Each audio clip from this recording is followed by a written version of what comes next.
Retail theft is on the rise right across Saskatchewan. Police say shoplifters are using knives, bear spray, and bats more often to steal items. So police in Saskatoon have started quarterly intensive blitzes to arrest people who are often repeat offenders. In Regina, police just laid charges against 6 people in a shoplifting and theft investigation. The people are alleged to have stolen more than $260,000 worth of items. So today we want to unpack it all. Why is this happening? How are officers and store owners tackling this increasingly complex trend? And this affects you as you're out shopping for holiday gifts this month. You likely have noticed an increase in security. Some shops downtown feel like they have to lock their doors and you have to knock to get in. And people don't always feel safe. The root causes of theft and shoplifting are really hard to tackle, but one Saskatoon police officer feels that she's making a difference by connecting with people who feel they have no choice but to steal. Today we're starting the show with an eyewitness account of an armed robbery in Saskatoon. We'll hear from police in Saskatoon and Regina and the Retail Council of Canada, and we want to hear from you. What have you noticed while you're out shopping? If you run a small business, have you changed what you do to prevent theft? Call 1-800-716-2221 or you can email right now bluesky@cbc.ca.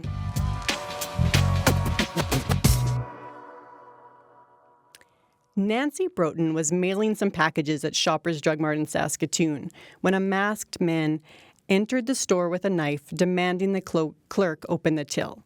She shared her eyewitness account with CBC. This is some of this week's episode of This is Saskatchewan, where host Leisha Grabinski speaks to Nancy. So he kept demanding for the till to be open. I was behind the wall of the post office. There's that kind of divide barrier. So I was behind there. So, I just was very frightened. Like, my heart is racing just actually describing it, because it was just very you're like, is this really happening? You're looking, you're just like, what is, I was trying to assess. And so I was behind the wall, kind of like hiding, to be honest, and calling 911, which everyone was. And then he just kept demanding for the till to be opened. He did not grab anyone.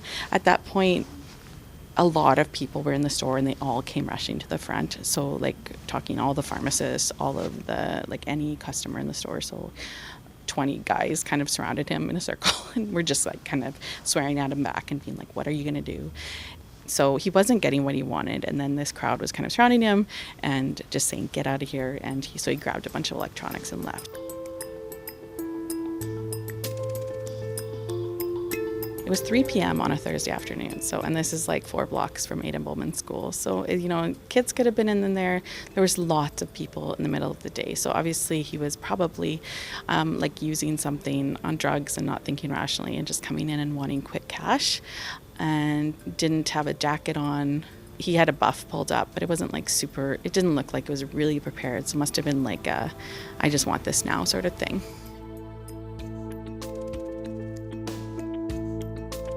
The criminal fled the scene and went on to rob another business before a police service dog was able to track him down a few blocks away. Police arrested the 27-year-old man and charged him with robbery and assault with a weapon. And how were you after?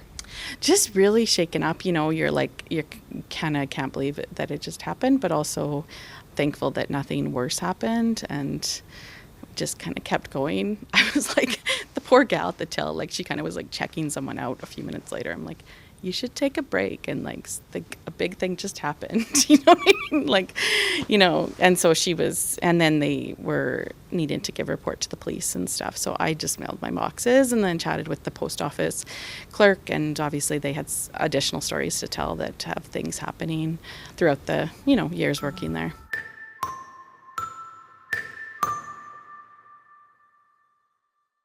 There are lots of stories, because this kind of crime is happening a lot. The Retail Council of Canada says shoplifting has more than doubled in the last 12 years, which is no surprise to Nancy. We own a store and we have had many incidents. So we started our store downtown in the Old Farmers Market area on the square, and loved everything about the location, with the exception of how much theft there was. So we had, in 2.5 years, we were broken into 5 times in the night, or had windows and doors broken, lots of merchandise taken, lots of shoplifters. I just felt really uncomfortable with my staff. We only had one staff on at the time. Now we always have 2 people in the store, but it's a big sense of unease for when people come in and that they're looking for, to not buy. So we've learned lots of tactics, and really our goal is to treat people with dignity and respect if they're coming in and we know that they are needing something. So we have bought out lots of things for people, boots and jackets and found backpacks that we're not selling to give them that are in the back. So we try, but also people do come in really aggressive. There's been times I've had to lock the door in the middle of the day on somebody who was clearly on drugs and just kind of looking for a fight.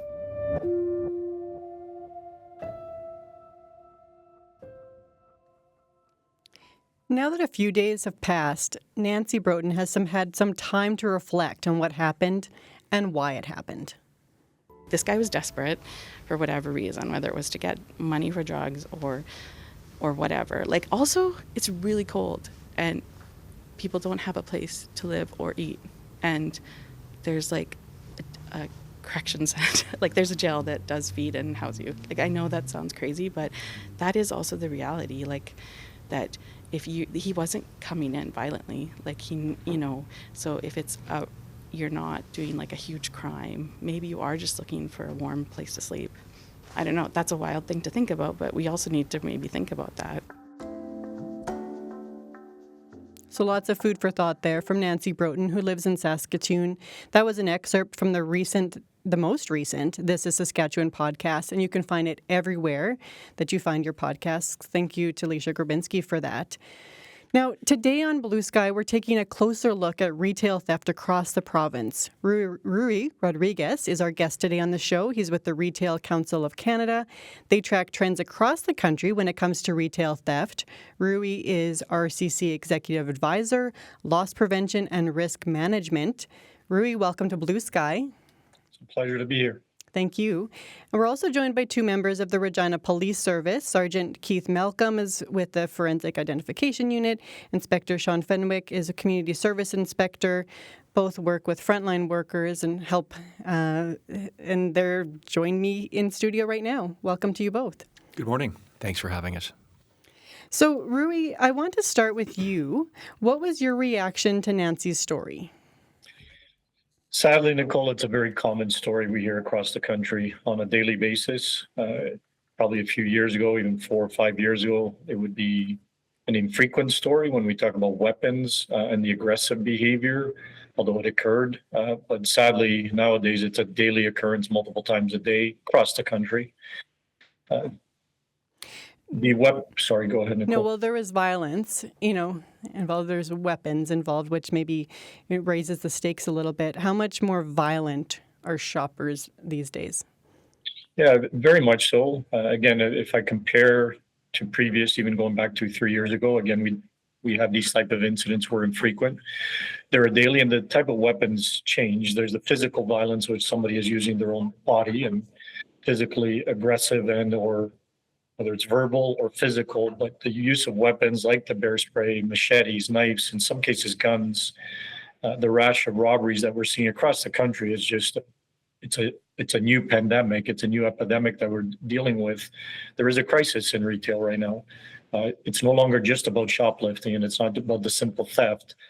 It's the fact that a lot of the thefts that take place nowadays have these other associated factors, which could be the assault, the robbery, and it's putting a lot of stress on the businesses and clearly on the employees, our community members that work in these locations. I want to talk about the stress on businesses. So I have another person in studio with me actually right now. So small independent shops have enough challenges competing against online retailers and big box stores.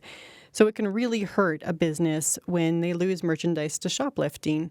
And Evan Sentes knows this firsthand. He's the manager of Caravan, Curio, and Collectibles in Regina. He's with me in studio. Evan, welcome to Blue Sky. No, thanks for having me. So you were listening to Nancy off the top there. What were you thinking? I'm glad that it's never got that bad at our place specifically. We've never had anyone pull out a knife or anything like that. I've been threatened physically and with like a bear spray threat, but I was there to kind of like negate that.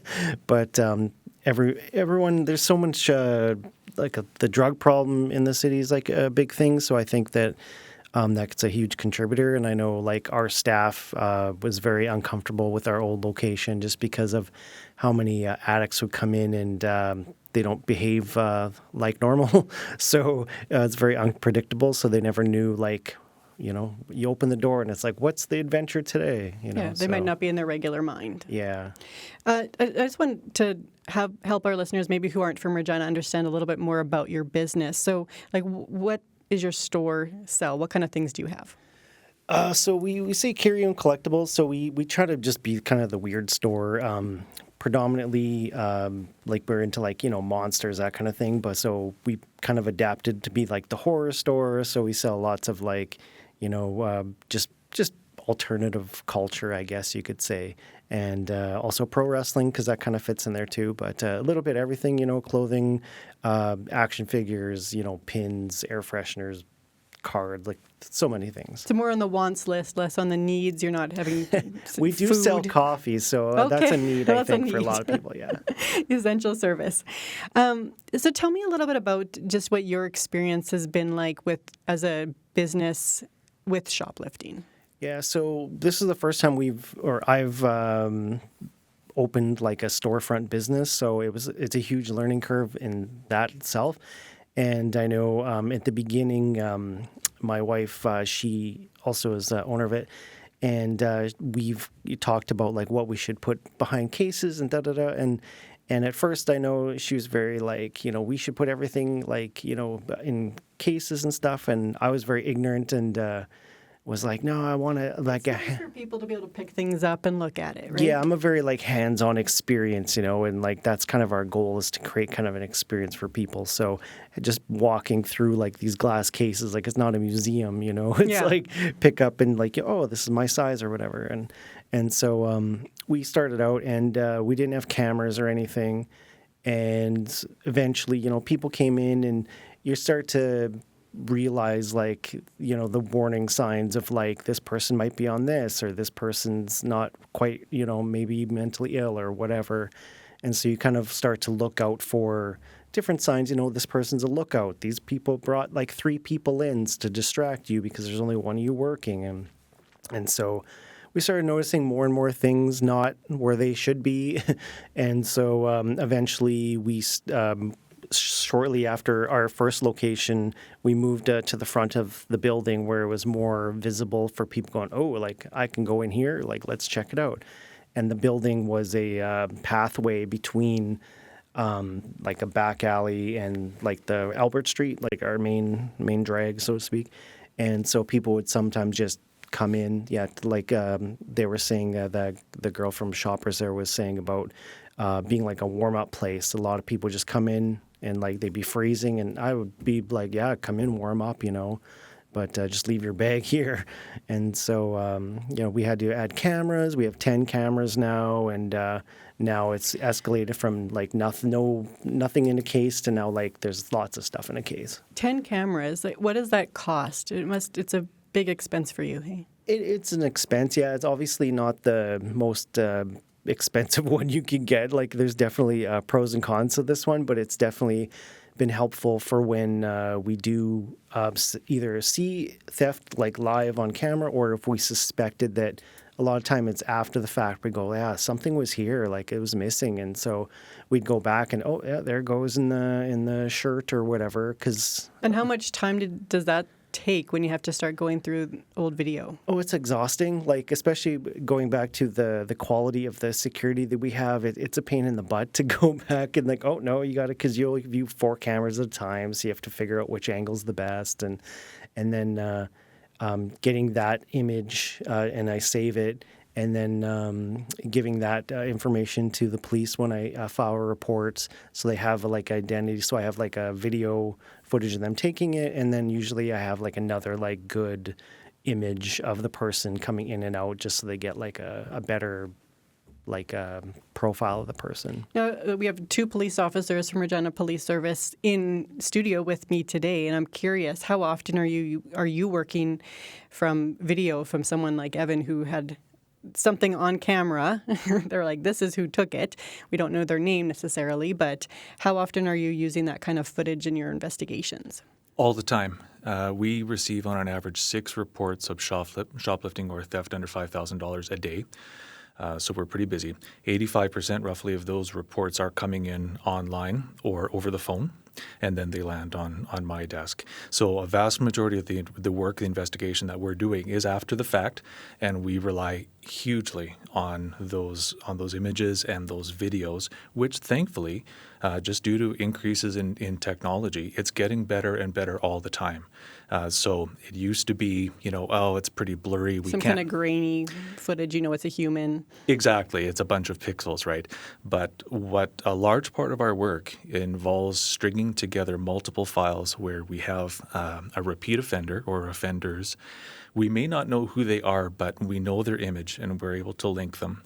And because there's no statute of limitations on these kind of events, it's a shoplifting that happened in March of this year, we can still go back and we can investigate that and link files together once we have an identity. And then what's happening is instead of, say, laying one theft under charge at a time, we're actually laying a whole bunch of theft under charges at a time, which arguably has a much more bigger impact when these matters go to court. We're showing a pattern of behavior, and I think what I'm seeing from my desk tells me that we're actually being quite effective at having these offenders held to account. Yeah, that's interesting, and I wonder about the public shaming aspect of this, Evan, because some I've seen, not just your business, but I've seen other businesses, I guess, kind of skip the Crime Stoppers and go right to social media, to Facebook, and post an image, a still of somebody that you caught on video.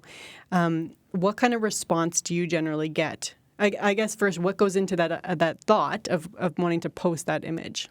Is for me, I actually seen another business doing it, but they had so many, and it's just like almost like a collage for like a elementary school science project or something. And so I kind of wanted to make a little more. It sucks you have to bring humor into it, but at the same time, like accountability. And so I made the wall of shame. And so I would take the images, basically the same ones I would send on my police reports and stuff, and say and I give them goofy names, this is like Debbie Downer or whatever it is.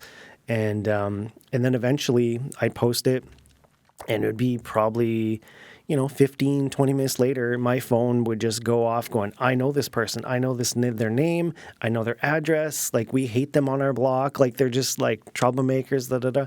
So I would forward that onto once I got enough people saying it was the same name, because one person saying it's this person, They could just hate someone that looks like them, right? Yeah. So, but enough people, they backed it up. They'd send me links to their Facebook, and so the community in general is sick and tired of it, because obviously, we all have friends that, may own a business or whatever, and it's one tool to help, Yeah, I just want to build on that. First of all, I do want to thank Evan and Rui for sharing their stories, and we do appreciate the frustration on your part, and Rui, you get to see it from right across the country. Your comment about the social media and kind of public shaming, I suppose we should leave that to the individual retailer to see how they want to approach that. What do you think of that? Is that a good practice? Well, my point to that is I don't think it should be instead of reporting to the police. If it's effective and they find it effective, I don't want to question that because they know best about that. But they do need to report these incidents to the police. And like Keith said, a lot of work is happening behind the scenes. By Evan reporting one incident, and months go by, he hasn't heard anything. We do like to stay in contact, but by continuing to report, it might help us because down the street, someone else might have had the same experience. Maybe it was a month later. And, by folks using social media, that doesn't replace actually reporting to the police. We're all about kind of the analytics and strategically planning. And, if people don't officially report it to us, we don't know about it. And then when we're planning about where to focus our resources, it's really hard to strategically approach that. And, I just can't emphasize enough to tell us about it if it happens. Today, you're listening to Blue Sky on CBC Radio. I'm Nicole Huck, and today we're talking about the rise of shoplifting and theft in our province and how police are working with businesses to reduce these losses and crack down on repeat offenders. Our guests are Rui Rodriguez. He's with the Retail Council of Canada, and they track trends across the country when it comes to retail theft. We're also joined by Sergeant Keith Malcolm and Inspector Sean Fenwick with the Regina Police Service. We also have Evan Sentes from Caravan Curio in Regina, and we want to hear from you. If you run a business, have you made changes to prevent theft? You can call right now, 1-800-716-2221, or you can email bluesky@cbc.ca. Now, Rui, I'd like to ask you, you've been listening to that. Is there anything that you wanted to add from what we were just talking about? Yeah, and I certainly can. And to Sergeant Malcolm, hello. We are not known to each other yet, but we have a mutual friend in Sergeant Eric Weber from Saskatoon who is trying to connect us. So I look forward to that and bringing Regina into the fold into our national efforts. It's great to see what's happening in Regina. I'd love to connect that on a national landscape.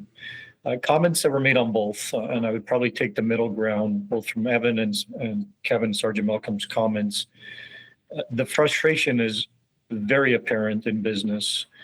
I think if you're a larger retailer and have teams and people that can be better connected with other efforts like ours and others, you possibly can be aware of and working with groups and be benefiting from those activities. However, Canada is still made up in large by our small business owners, independent owners, who don't have the same opportunities to have the time to connect in on everything. So we truly do listen to the voice of that and need to understand and come up with solutions for immediate information. So information sharing and the immediate results is a constant topic and something we're discussing at a federal level.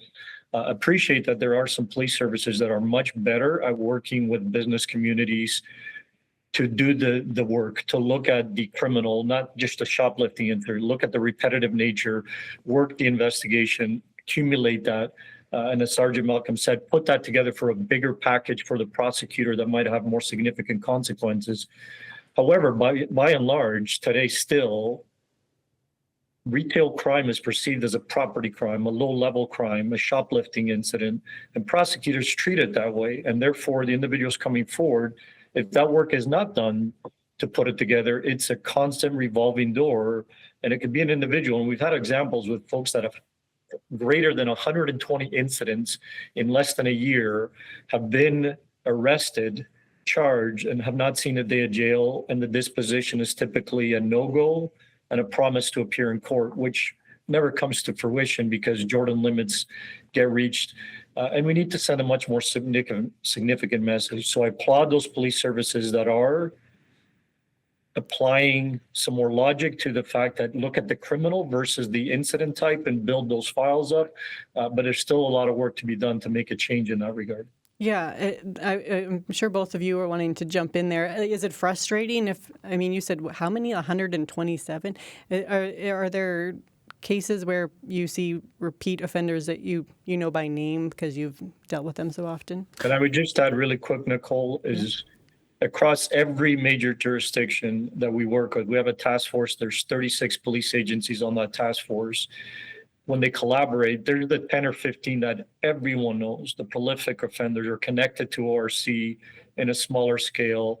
And now we're starting to make a dent in that. But it is not an unusual incident to have somebody who has over 50 offenses in shoplifting who has been released every single time they've committed that offense. So apologies for the interruption. Yeah, officers. Well, yes, just this morning, we had one of my investigators wrapped up 29 files with about approximately the same number of charges. And this was one individual who was stealing from multiple businesses over the course of, I believe it was 8 months. And we didn't know who he was, but we were diligent. Our LPO and APA partners are the staff in these stores were very helpful in getting reports into us with good detail and good video. And once we determine who that person was, then everything starts to come together, and that person will be held accountable. And it is of course up to the courts to sort that out. And do you have a sense of motivation at this? Is it like we know that there's drug court, where people are recommended to go to drug treatment court because they are often committing crimes over and over again to fuel their addiction. And if they can deal with their addiction, then they can stop committing the crimes. Do you have a sense in a case like that of like motivation for why someone would commit 29 different acts that they're caught on? Well, sure. This particular one, many of the thefts were from liquor stores. Okay. So you can draw that inference that possibly this person has an addiction to alcohol or has friends who do and are willing to pay him for these bottles. There is drug treatment court, you're right, that is something that exists. I draw a distinction between the sort of the crime of opportunity, and we do see quite a bit of that where somebody is shopping and they think, geez, like I wonder if I could get this package of chicken and maybe I could get away with it and that would be good. That would help me out. And then we have that sways into situations where people are they're shopping essentially. They're shoplifting for specific items so that they can make money, so that they can feed their addiction or do whatever they want with it. Right? I want to bring in the Saskatoon Police Service right now. Sergeant Erica Weber is with the SPS, and they talked about the amount of theft that they're seeing and why. So here's a little bit of what she told to This is Saskatchewan podcast host Leisha Grabinski. We have people who are just hungry, who are stealing, but we also see it connected to organized crime and fencing operations. So basically shopping lists are sent out, items are stolen, they're sold for a lower dollar value, and then they're resold in different social marketplaces, buy and sells, pawn shops, and so forth. And it's lucrative. Lots of times it's fed by addiction and, individuals looking for their next fix. I had an individual share with us the other day. He was in the height of his addiction when he got caught shoplifting in one of our blitzes. And he said, I saw the police. They were there. They were overt. They were there. I knew, but I was desperate. And he was sharing that he had a list of customers he grocery shopped for. And so he said, these are all people who have good jobs, but don't want to pay the full price of groceries. So he has a list of customers. He would go do their shopping and steal those items and then sell them for his next fix. And I think it really varies of the why behind it's happening, but we do know it's on the rise, and it's happening not just in Saskatoon, mm-hmm. but across Canada, and the level of violence that is coinciding with retail crime is on the rise, which is the most unsettling piece. And what do you mean by that? The increase in robberies, the increase of weapons, mm-hmm. so people being in possession of weapons, and the weapons we see if you look at the stats, it would be knives, would be like the top weapon individuals are in possession of in retail spaces when they're committing these crimes. Bear spray is another one, and we've seen that. It's been through the news. The other one is blunt instruments like clubs or baseball bats or things like that. And so this creates a public safety concern. This just isn't shoplifting anymore. It's public safety. And in some stores, you look at, a grocery store. When would you see this type of crime in a grocery store? When do people have to be fearful for their safety, or staff coming to work and feel safe? People wanting to shop in that store or needing to shop at that store because it's the only grocery store in that area and not feeling safe doing that. And this is where we've seen such a shift in our city that this is why we need to focus more on retail crime. This is why we need to become more clean. It's really done a marked increase in the past 3 years. So that was Sergeant Erica Weber with the Saskatoon Police. Sean Fenwick, you were writing furiously during that. What were your thoughts? I'm hearing lots of great information from everybody here today, including Rui and Sergeant Weber. I don't disagree with anybody, and I think it's great that we can all get together and talk about this, and not only for your listeners, but even to us for us to think about ways of making this issue better. Addictions is a huge driver here. Sergeant Weber is absolutely right. Keith describes kind of the 3 different levels of shoplifting, from, very organized, almost organized crime, in fact, to kind of the middle layer to, the people who were just surviving. Rui's point about what are the consequences? I don't disagree. Frankly, I don't think they are significant enough because I don't think it's enough of a deterrent. Having said that, deterrent's an interesting word when you're talking to somebody who's suffering from addictions. I think we have seen some positive results recently with several charges laid at once, whether it be 10 or 20, or the most recent one Keith was referring to, up to 30 charges here today. I think having a strong relationship with the Crown and helping keep them accountable and just having those discussions, we are seeing more favorable sentences.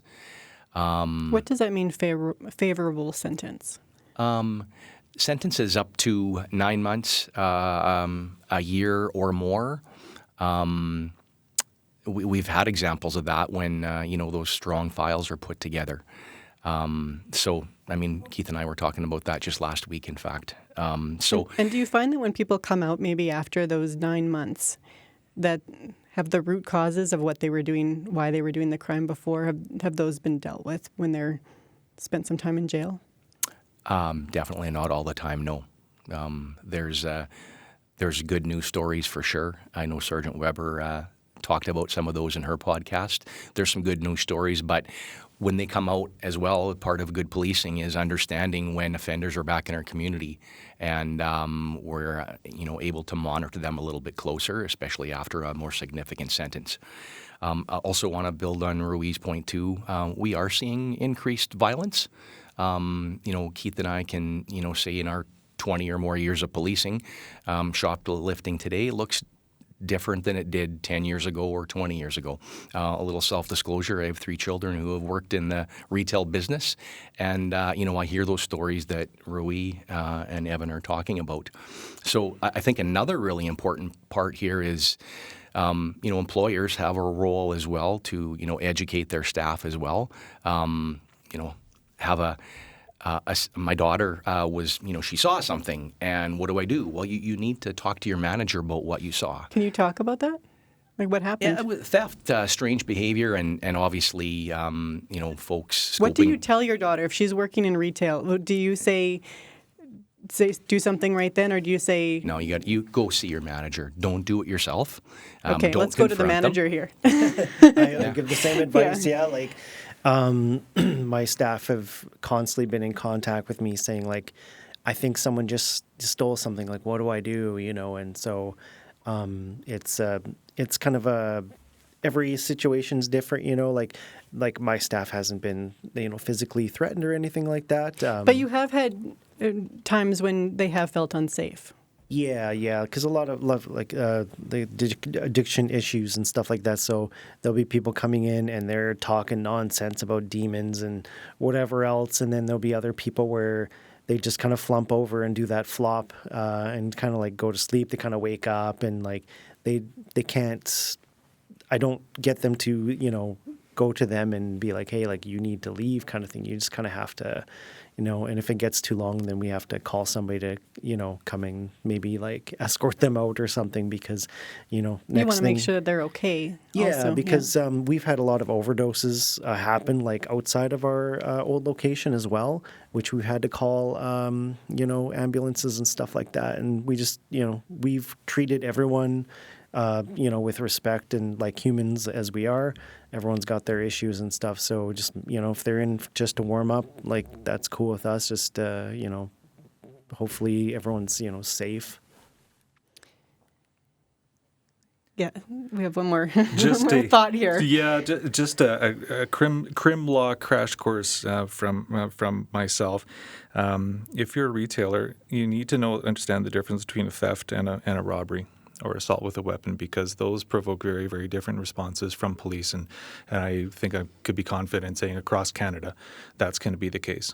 So if you're on the phone with the police and you say, well, someone was here and they stole from us, but you don't mention that they shoved you out of the way and said, I'm coming for you later, or they pulled a knife out, that's going to change the response. Theft plus violence is robbery, very simply speaking. And if you are on the phone with the police and you explain, we've just been robbed, he had a knife, he pushed my manager, that's going to get you a different response. And because that's a very different kettle of fish, unfortunately, and we are seeing more of that theft turning into robbery, and that's something that we're dealing with. I know that you just had a. Nicole, Oh yeah, go ahead, Rui, with the Retail Council of Canada. Go ahead. Yeah, so too, I'll come back to the consequences of it, but on that point specifically, there's multiple parts that need to work here. So one of the things we talk a lot about is that victim impact statement. And I think, it's a great call out made by police. However, it is a collaborative effort because it's much easier, and we see it across the board, even when a robbery, so assault robbery becomes the file.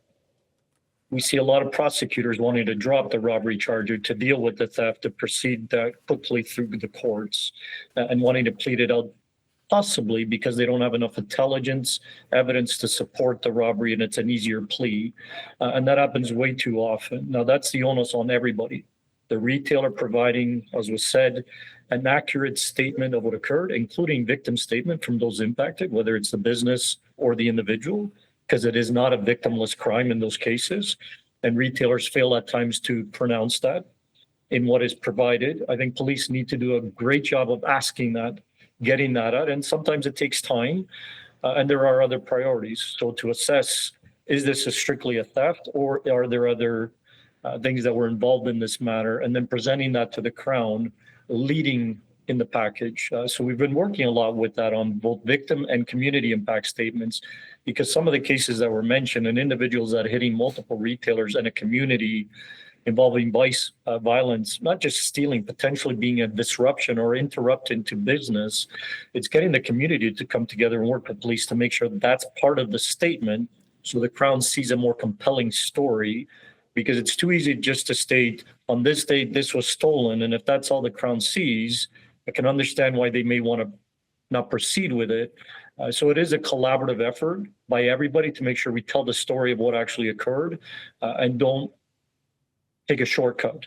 And that would start with the Crown, not wanting to plead down cases that have those other measures, because it's easier to plead a theft and the conditions versus looking at the robbery, and you've got something much more material to work with. Now, the RPS just sent out a press release, that's the Regina Police Service, just sent out a press release yesterday about a really big theft and shoplifting investigation that resulted in 6 people facing nearly 50 charges. I'm curious, Sergeant Keith Malcolm, if you could tell us a little bit more about what happened here.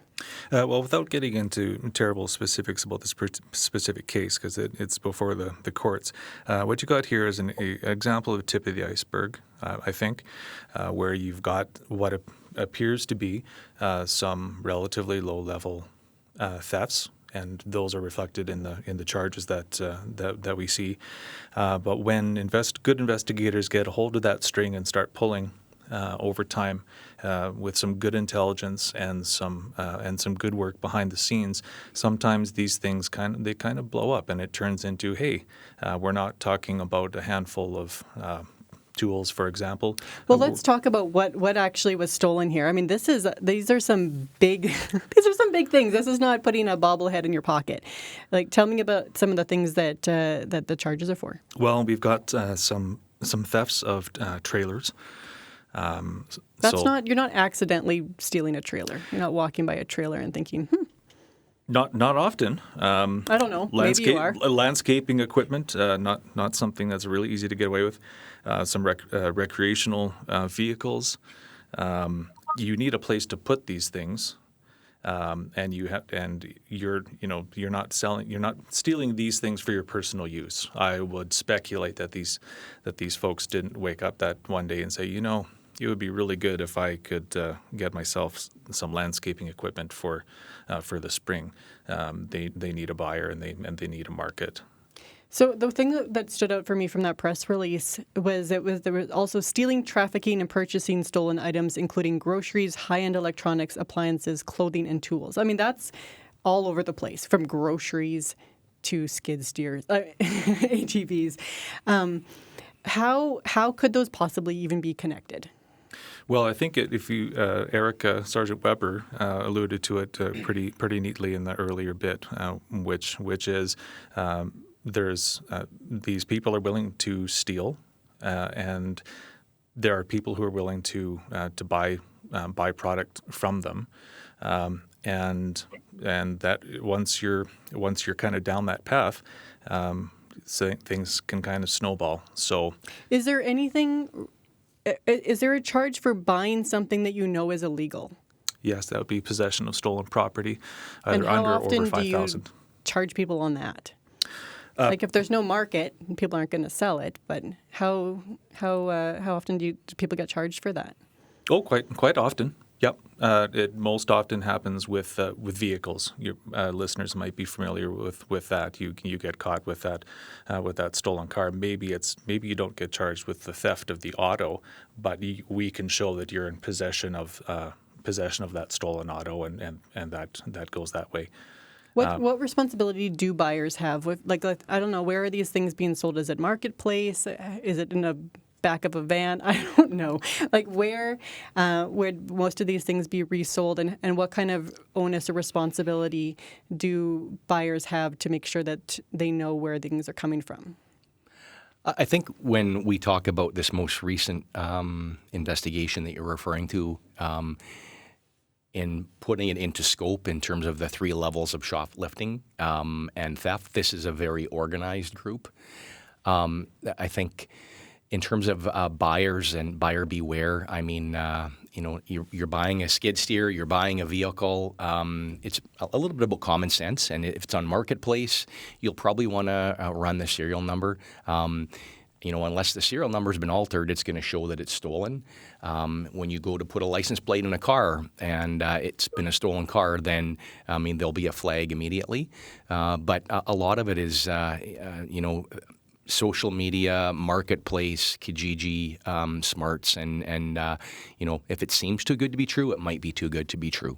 But this group is definitely more organized than a lot of the retail theft that we're talking about, and that Evan's been experiencing, and even Rui's referring to. Just add, yeah, go ahead, Rui. This is and just remind listeners that you're with the Retail Council of Canada. Go ahead.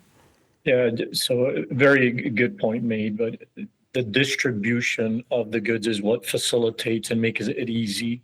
The growth over the last 4 years of the online marketplaces and the ability to resell goods beyond just a brick and mortar is really that supply and demand. Toronto Crime Stoppers is running a campaign. It's called It Costs Us All. So it was mentioned, it's really more of educating the public about buyer beware. And if a deal looks too good to be true, likely is not true. But it is very complex for the consumer today. If you go on Marketplace and you think somebody's selling an item they may have used, it's hard to prove knowledge that it was stolen, right? But there is that if you got a brand new item in a box that was $1,000 at a retail store and you got it for $200, likelihood it's not from a legitimate source, but the consumer believes they're buying it from a legitimate source. I would argue that some probably know it likely isn't. So the ability to distribute it, and for the criminal, it says organized crime, for organized retail crime groups to prey upon individuals that are dealing with other complex issues, marginalized individuals, to steal on their behalf. How does that work? You're hearing more about that, about people kind of bringing in people who might be desperate to do their dirty work? Absolutely. I mean, I can speak in fact to Vancouver's last year's blitz in the downtown East Hastings area, and it's public, there's news on it. When you look at the individuals that are on the streets dealing with homelessness, drug addictions, alcohol abuse, and you see the fences coming to those corners, putting in their orders with those individuals so they can go to the retailers and steal, bring it back to a brick and mortar convenience location where it then packaged up and go elsewhere and then being redistributed, sometimes offshore, other times being sold online. There's a number of these type of files across the country. Recently in Ontario, LCBO, Halton Police Toronto just took down a group for $1.3 million of liquor. That was announced last week. There's more to come over the next 2 weeks that I'm aware of are being worked. So this is organized crime. We call it organized retail crime, but it is funding. But it comes down to, again, there's so many more avenues, and the professionals can leverage more individuals on their behalf to steal by exploiting and taking advantage of these individuals that will go steal on their behalf for a few bucks. And then we deal with the international criminals that are coming to our country because they see that our laws are soft on crime. And that's all mixed in within it. We are going to have another entire show because everybody here wants to say more, but we have about less than a minute here. So I just wanted to thank everybody who joined the conversation today. And again, if you're listening and you have thoughts on this, you can call our talkback number. That's 1-800-661-7540, or you can email bluesky@cbc.ca. I was joined by Evan Sentes, and he's with Caravan Curio Collectibles in Regina. And where's your new location? 1251 Scar Street, and it's Caravan with a K. So you Caravan can with a K. Yeah. So you can go say hi and don't steal from him, okay? Yes. And we've also been joined by a couple of members of the Regina Police Service. So thank you very much to Sergeant Keith Malcolm and Inspector Sean Fenwick. And Rui Rodriguez is with the Retail Council of Canada. Thank you to you all.